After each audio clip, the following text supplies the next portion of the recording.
এই জীবনে মানুষ শুধু তিনটি জিনিসের পেছনে ছোটে: ছায়া অর্থাৎ সঙ্গী সম্মান, কায়া অর্থাৎ সুন্দর বলিষ্ঠ শরীর, আর তৃতীয় হল মায়া অর্থাৎ ঐশ্বর্য। এবার অবাক করার মতো বিষয় হলো, সময় এলে পরে এই তিনটি বস্তুই সবার আগে আপনাকে ত্যাগ করে।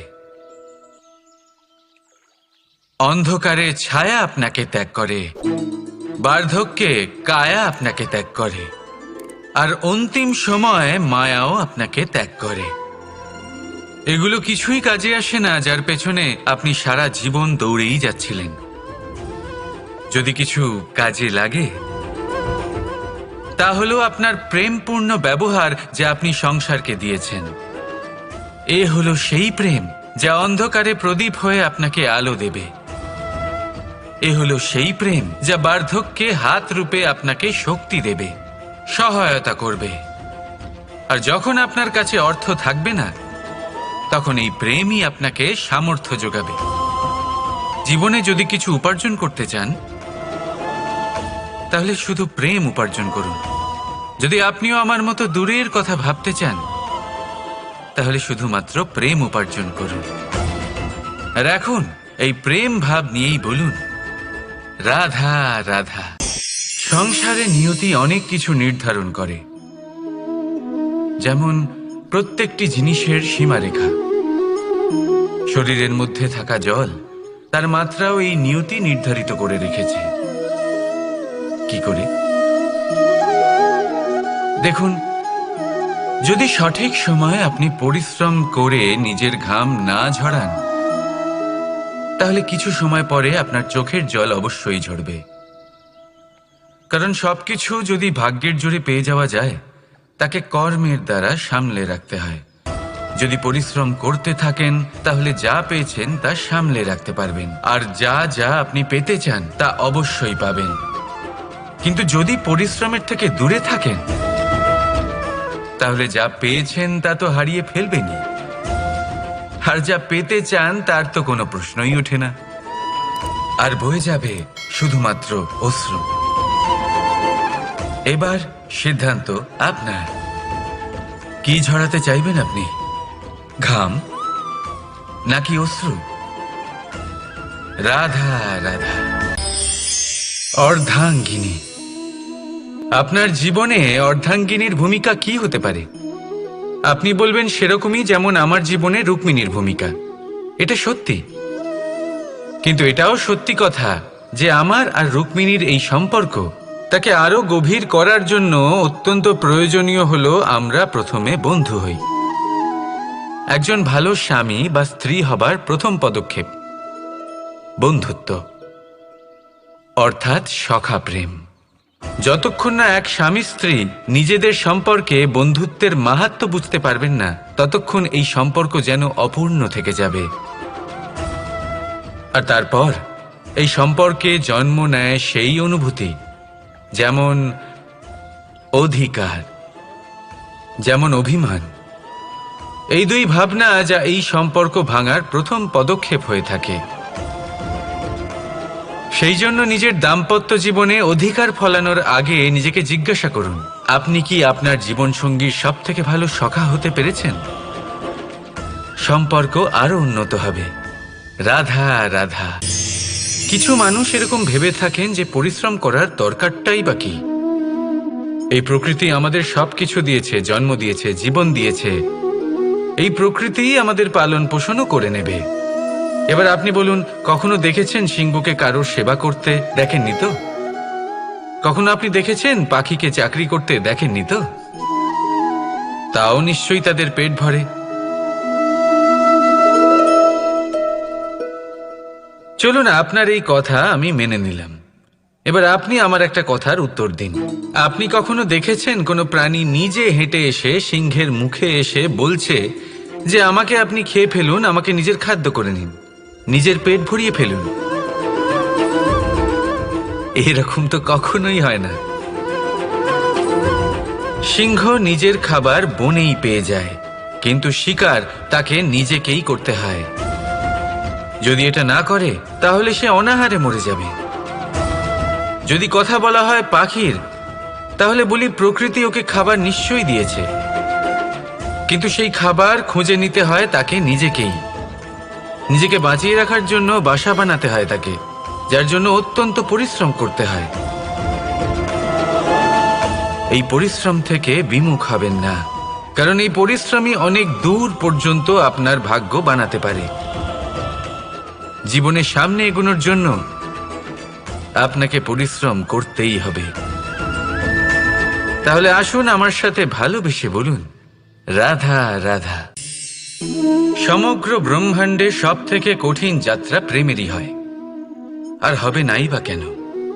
যা সমগ্র সংসারে শক্তিরূপে বয়ে চলেছে, সেই পথে যাত্রা সহজ কিভাবে হতে পারে?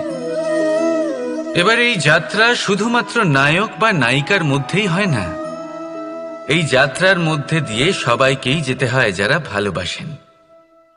সেই মানুষকে ধাক্কা খেতে হয়, বাধা বিপত্তির সম্মুখীন হতে হয়, কাঁটা সহ্য করতে হয়, আর এটাই হয়ে থাকে।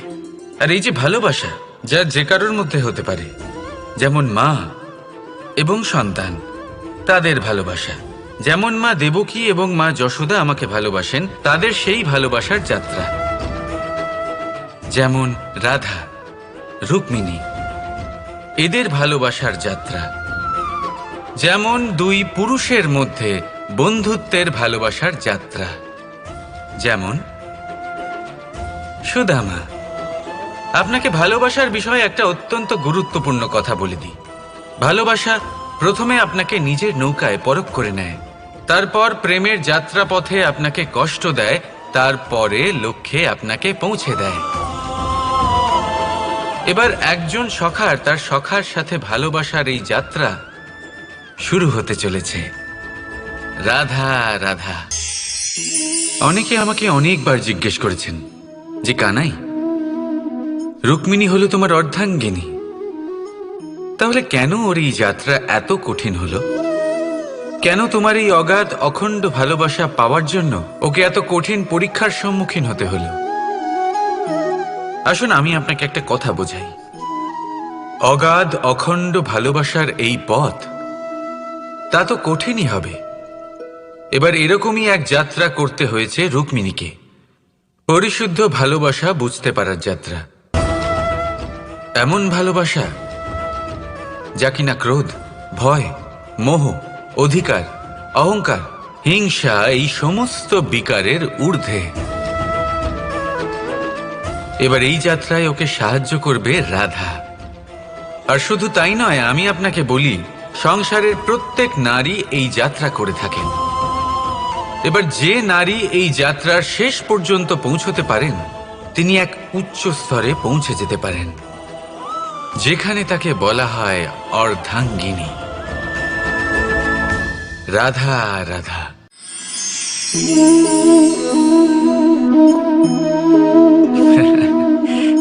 আপনি হয়তো ভাবছেন আমি কি করছিটা কি? আজ আমি ভাবলাম যে রান্না করতে একটু সাহায্যই করে দিই, তাই চাল বেছে দিচ্ছিলাম। ভেবেছিলাম এই কাজটা অত্যন্ত কঠিন হবে। না, সহস্র ভালো চালের মধ্যে থেকে দুটো কাঁকর বাছা শুধুমাত্র অভ্যেসের ব্যাপার। বাস্তবে কঠিন কাজ আর শিল্পকলা সেটাই, যেখানে কয়েক হাজার কাঁকরের মধ্যে থেকে একটা রত্ন বের করতে হয়। এবারের সারমর্ম কি হতে পারে? সারমর্ম হলো এটাই, বড় তিনি হন না যিনি মানুষের মধ্যে খামতি বের করেন। মাহাত্ম্য তাতেই, শ্রেষ্ঠত্ব তাতেই, যা অন্যের ভেতরে থাকা ভালো গুণগুলি বের করে তার সম্মুখে, এই সংসারের সম্মুখে প্রস্তুত করতে পারেন। আসুন আমার সাথে ভালোবেসে বলুন, রাধা রাধা। বিবাহ। একজন নারীর জীবনে বিবাহের গুরুত্ব কতটা? আসুন আমরা কথা বলি রুক্মিণীকে নিয়ে। একজন নারী যিনি পবিত্র মানসিকতা নিয়ে কাউকে ভালোবেসেছেন, তাকে বিয়ে করতে চেয়েছেন। এবার বিয়ে মানে কাউকে পাওয়া, মানে কারোর হাত ধরে আগামী সমস্ত জীবন তার সাথে কাটিয়ে দেওয়া।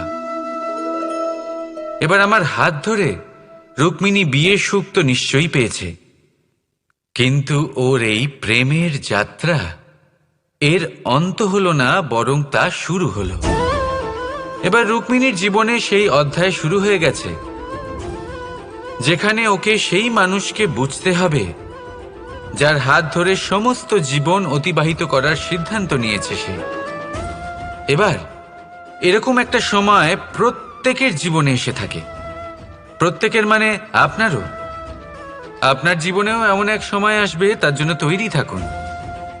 নিজের মনে যা যা বিকার আছে তা কোথাও ত্যাগ করে আসুন, আর পরিশুদ্ধ ভালোবাসা দিয়ে, পবিত্র মন দিয়ে নিজের জীবন সাথীকে বোঝার চেষ্টা করুন, কোনো আশা না রেখে। যদি এরকম করতে পারেন তবেই কঠিন পরীক্ষায় উত্তীর্ণ হবেন, নয়তো নয়। রাধা রাধা। যে কোনো বস্তুর বা প্রাণীর আকার, স্থিতি, পরিস্থিতি বা শক্তি দেখে আপনি কি তার ক্ষমতার অনুমান করতে পারবেন? কখনোই না। আসুন আমি আপনাকে উদাহরণ দিই একটা তলোয়ারের। সেই তলোয়ার যার দ্বারা আপনি অনেক বড় বড় যুদ্ধ জেতেন, বড় বড় রাজাদের পরাস্ত করতে পারেন। এবার আপনি যদি এই তলোয়ার কাউকে দেখিয়ে তার থেকে তার বস্ত্র ছিনিয়ে নেন, তাহলে দেখবেন যখন সেই বস্ত্র ছিঁড়ে যায় তখন একটা ছোট্ট সূচি চমৎকার করতে পারে। তখন এই তলোয়ার কোনো কাজে লাগবে না। সেইভাবেই একটা মাছ কখনো বনে গিয়ে শিকার করতে পারে না, আর সেইভাবেই সিংহ জলের রাজা হতে পারে না। প্রত্যেকের নিজের নিজের দুর্বলতা রয়েছে, প্রত্যেকের নিজের নিজের শক্তি রয়েছে, আর এই প্রকৃতি সবাইকে এইভাবেই বানিয়েছে যে প্রত্যেকের মধ্যে কোনো না কোনো বিশেষ গুণ অবশ্যই থাকে। তাই যদি আপনি নিজের মধ্যে বা অন্যদের মধ্যে শুধুই দোষ দেখতে পান, তাহলে একটু উপর থেকে দেখুন, সবার মধ্যে বিশেষ গুণ খুঁজে দেখতে শুরু করুন। আপনি বুঝবেন আপনি নিজেও কত বিশেষ আর অন্যরাও কত বিশেষ। আপনি বুঝবেন এই সংসার, এই প্রকৃতি হলো কতটা বিশেষ। তাহলে আসুন আমার সাথে ভালোবেসে বলুন, রাধা রাধা। বিনম্রতা। এই সংসারে অনেক সময় বিনম্র হওয়াকে মাথা নত করা ভেবে ফেলা হয়। আপনি অনেকবার মানুষকে এটা বলতে শুনে থাকবেন যে আমি কখনো কারোর সামনে মাথা নত করি না, কখনো নত হই না, আমি ভেঙে যাব কিন্তু কারোর সামনে নিচু হব না। এবার দেখুন, এই সমস্ত কথা মনের মধ্যে অহংকার উৎপন্ন করে। অহংকার মানুষকে তার পতনের দিকে নিয়ে যায়। একটা গুরুত্বপূর্ণ কথা বুঝে নিন, কারোর সামনে বিনীত হবার মানে এটা নয় যে সামনের মানুষ আপনার থেকে বেশি প্রভাবশালী বা তা হয়ে উঠছেন। এটার মানে এটাও নয় যে আপনি হেরে গেছেন বা হার স্বীকার করে নিচ্ছেন। বুঝে নিন, বেশিরভাগ সময় বিনীত তিনিই থাকেন যিনি আপনার থেকে উঁচু স্থানে আছেন, তাই আপনাকে সেভাবেই কথা বলতে হয়। কারোর সামনে বিনীত হলে, নিচু হলে আপনার স্থান ছোট হয়ে যায় না, কিন্তু আপনার সামনের ব্যক্তির মনে আপনার জন্য সম্মান আর ভালোবাসা অবশ্যই বাড়ে, আপনার অস্তিত্ব বিশাল হয়ে ওঠে। তাহলে নির্বাচন হলো আপনার। কি চয়ন করবেন, বিনম্রতা নাকি অহংকার? রাধা রাধা। লক্ষ্যে পৌঁছানো অত্যন্ত কঠিন হয়। কেউ ভাবেন যে কেন এত কঠিন হয়, কেন এত কষ্ট করতে হয় লক্ষ্যে পৌঁছানোর জন্য? এই লক্ষ্য সরলভাবে কেন আমার কাছে চলে আসে না? চলুন আপনাকে একটা কথা বলি, যদি আপনার লক্ষ্য কঠিন না হয় তাহলে তাকে পাওয়া আপনার পক্ষে অসম্ভব হয়ে উঠবে। লক্ষ্যে পৌঁছানোর এই রাস্তায় আপনি যে কড়া রোদের সম্মুখীন হন, যার থেকে আপনি দূরে পালাতে চান, সেই রোদ আপনাকে প্রেরণা যোগায় যে আপনি এগোতে থাকুন। ভাবুন, একজন যাত্রী যে কিনা নিজের লক্ষ্যের দিকে যাচ্ছেন, সেই পথে উনি যদি একটু ছায়া পেয়ে যান আর উনি ওখানে বিশ্রাম নেন, তাহলে তার সাথে তার ভাগ্য গভীর নিদ্রায় সেখানে বিলীন হয়ে যায়। তাই এই পরিশ্রমের কড়া রোদের থেকে কখনো দূরে পালাবেন না, জীবনে শুধু সামনে এগোতে থাকুন দৃঢ়তার সাথে। আর লক্ষ্য সরল হোক, কঠিন হোক বা অত্যাধিক কঠিন হোক, একটা কথা মনে রাখবেন, যে জীবনের লক্ষ্যে পৌঁছতে পেরেছে সে লক্ষ্য প্রাপ্তির জন্য আফসোস কখনোই করে না। রাধা রাধা। সমস্যা। এবারে বলুন, সমস্যা কার জীবনে নেই? প্রত্যেকের জীবনে সমস্যা থাকেই। হ্যাঁ, ঠিক আছে, জীবন আছে যখন তখন সময়ের সাথে সমস্যাও আসবে, কিন্তু প্রত্যেক সমস্যাই কি সময়ই নিয়ে আসে? না, আপনি সমস্ত সমস্যার দায় সময়কে দিতে পারেন না।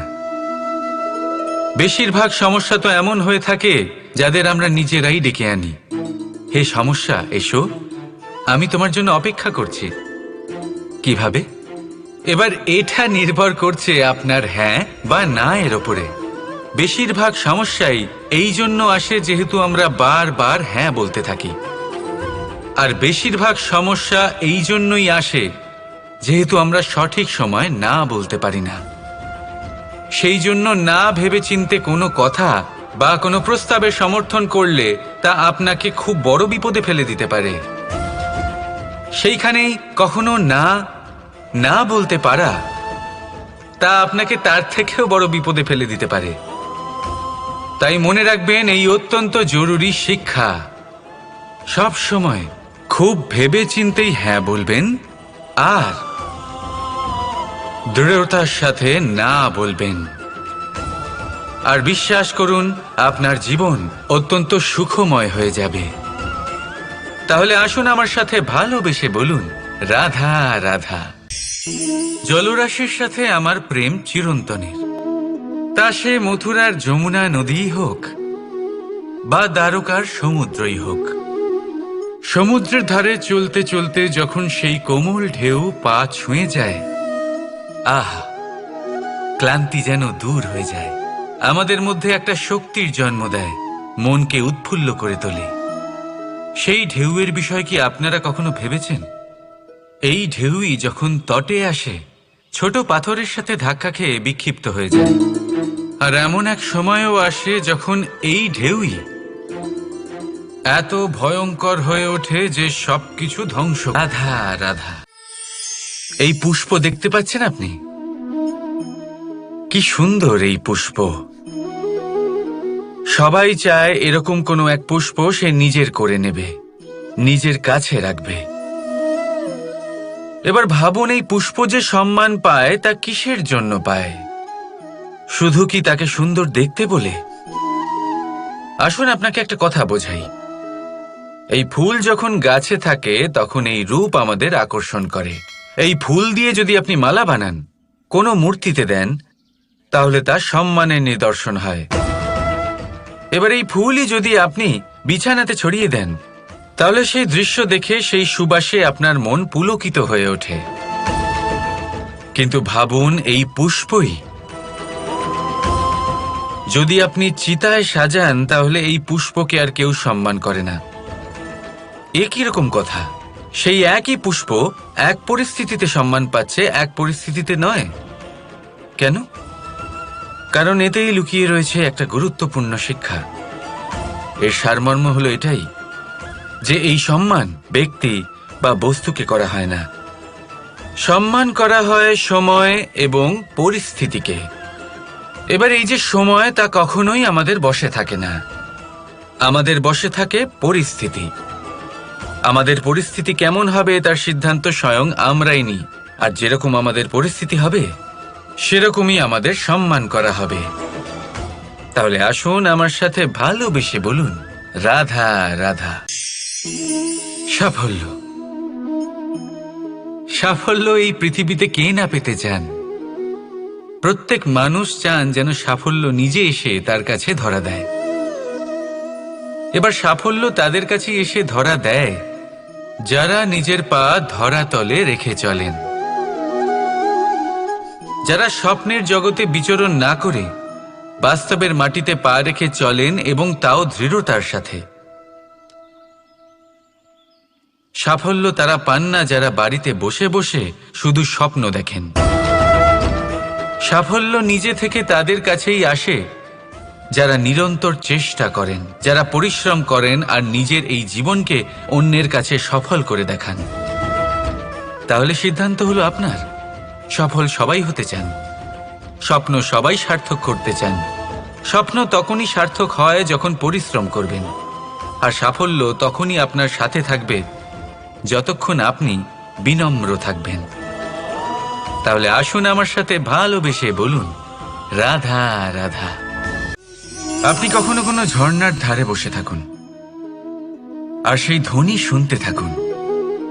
আহা হা হা, সেই ধ্বনি মনকে শান্ত করে দেয়, আমাদের মধ্যে এক আনন্দের সঞ্চার করে। একেই আমি বলি নৈসর্গিক সঙ্গীত। কখনো ভেবে দেখেছেন এই সঙ্গীত উৎপন্ন করার জন্য জলকে কত পরিশ্রম করতে হয়, কি না করতে হয়? ভেবে দেখুন সেই জল কোথা কোথা থেকে পড়েছে, কত কত পাথরের সাথে ধাক্কা খেয়েছে, কত তীক্ষ্ণ পাথরের সাথে সম্মুখীন হয়েছে, তাকে কিভাবে পার করেছে, নিজের শরীরের সাথে লেগে থাকা সেই পাথরের সাথে কিভাবে সংঘর্ষ করেছে, কিভাবে সামনে এগিয়েছে। ভাবুন, এই সব কিছু হওয়ার পরেই সেই সঙ্গীত উৎপন্ন হয়েছে। এই ঝর্ণার এই মধুর সঙ্গীত কখনো আপনার কান পর্যন্ত পৌঁছতই না যদি সেই জলের বিরোধিতা করার জন্য সেই পাথর না থাকত। এর সারমর্ম কি হতে পারে? সারমর্ম হলো একটাই, এই সব বাধার সম্মুখীন হন, এদের থেকে দূরে পালাবেন না, কারণ এই বাধা হলো নৈসর্গিক। সবার জীবনে এই বাধা রয়েছে, তার সম্মুখীন হন, জীবনে সামনে এগোন। আর আপনিও নিজের ভেতর থেকে সৃষ্টি করুন এই নৈসর্গিক সঙ্গীত, আর এই সংসারে ছড়িয়ে দিন শান্তি আর প্রসন্নতা। রাধা রাধা। আপনি কখনো ময়ূরকে নৃত্য করতে দেখেছেন? কথায় আছে যে যখন ময়ূর নৃত্য করে তখন তার চোখ থেকে অশ্রু ঝরে পড়ে। সেখানেই অন্যদিকে আছে হাঁস। কথায় আছে যে এরা নাকি মৃত্যুর সময়ও কলরব করে, অর্থাৎ গান গায়। হয়তো সেই জন্যই মুক্তোর দানা হাঁস খুঁজে পায়, ময়ূর পায় না। এর একটাই সারমর্ম, জীবনে আপনি যে কাজই করুন, সে বড় হোক বা ছোট, প্রসন্নতার সাথে করুন। মনে কোনো তিক্ততা নিয়ে করবেন না, তাকে কষ্ট দিয়ে করবেন না। যদি এই বিষয়ে আপনাকে কোনো উদাহরণ দিই, তাহলে বলি একজন চিত্রকারকে দেখুন। চিত্রকার নিজের ছবি যে রং দিয়েই ভরিয়ে তোলেন, সেই রঙই প্রতিচ্ছবি হয়ে তার শিল্পকে রঙিন করে তোলে। তাই মনে রাখবেন, প্রসন্নতার সাথে যে কাজই করবেন তা অত্যন্ত ভালো হবে। আসুন আমার সাথে ভালোবেসে বলুন, রাধা রাধা। অনেক সময় মানুষ এই কথায় দুঃখ পান যে কেন বারবার তার ক্ষমতার ওপরে সন্দেহ প্রকাশ করা হয়, কেন বারবার তাকে পরীক্ষা দিতে হয়। কেন জিজ্ঞেস করে, এটাই কি আমার ভাগ্য যে একাধিকবার আমার ক্ষমতা আমাকে প্রমাণ করতে হবে? মানুষ মনে করে এ হলো দুর্ভাগ্য। আমি মনে করি এ হলো সৌভাগ্য। কিভাবে? সন্দেহ কার ওপরে করা হয়? সোনার বিশুদ্ধতাকে নিয়ে, লোহাকে নিয়ে নয়। বিশুদ্ধতার নিরিখে বারবার তাকে পরীক্ষা করা হয়, তামাকে করা হয় না। রত্নকারের আঘাত হীরেকে সহ্য করতে হয়, কোনো কাঁকরকে নয়। সেই জন্য নিজের ভাবনাকে ধন্যাত্মক করে তুলুন। জীবনে যত পরীক্ষায় আসুক না কেন, হাসি মুখে তার সম্মুখীন হন, তাতে উতলা হবেন না।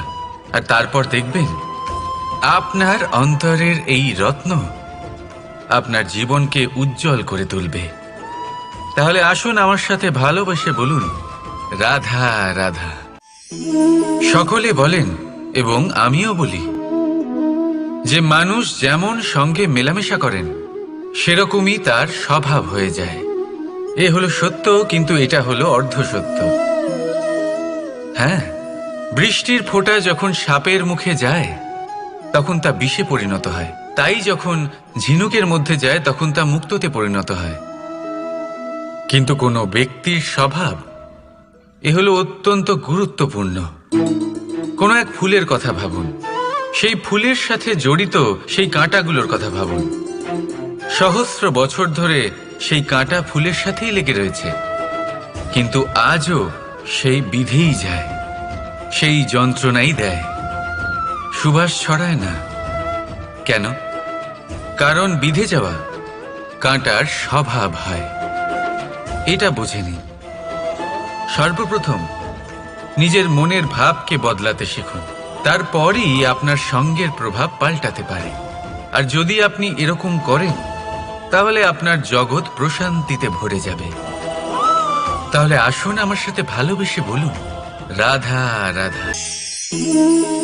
লক্ষ্য, পথ আর সাফল্য, এই তিনটেই একে অপরের সাথে জড়িত, কিন্তু অনেকবার মানুষ এদের ঠিকভাবে বুঝতে পারেন না। তারা ভাবেন যে যেরকম লক্ষ্য হবে সেরকমই পথ হবে, সেই মতোই লক্ষ্য কঠিন হলে পথ কঠিন হবে, লক্ষ্য সরল হলে পথও সরল হবে। যদি আপনাকে আসল সত্যের সাথে অবগত করাই, তাহলে দেখবেন সবকিছুই এর উল্টো। লক্ষ্য নিজের পথ বানায় না, পথ সেটাই যেটা আপনি স্বয়ং নির্বাচন করে আপনি নিজে বানান। সেই অনুসারেই আপনি আপনার লক্ষ্যে পৌঁছতে পারবেন। সেই জন্য জীবনে যখনই লক্ষ্যে পৌঁছানোর পথের বিষয়ে আপনি কোনো সিদ্ধান্ত নেবেন, তাহলে তা ভেবে চিন্তে নেবেন, কারণ এই পথ অত্যন্ত গুরুত্বপূর্ণ। পথ যদি শুভ হয়, তাহলে লক্ষ্য আপনা থেকেই শুভ হয়ে যায়। তাহলে আসুন আমার সাথে ভালোবেসে বলুন, রাধা রাধা।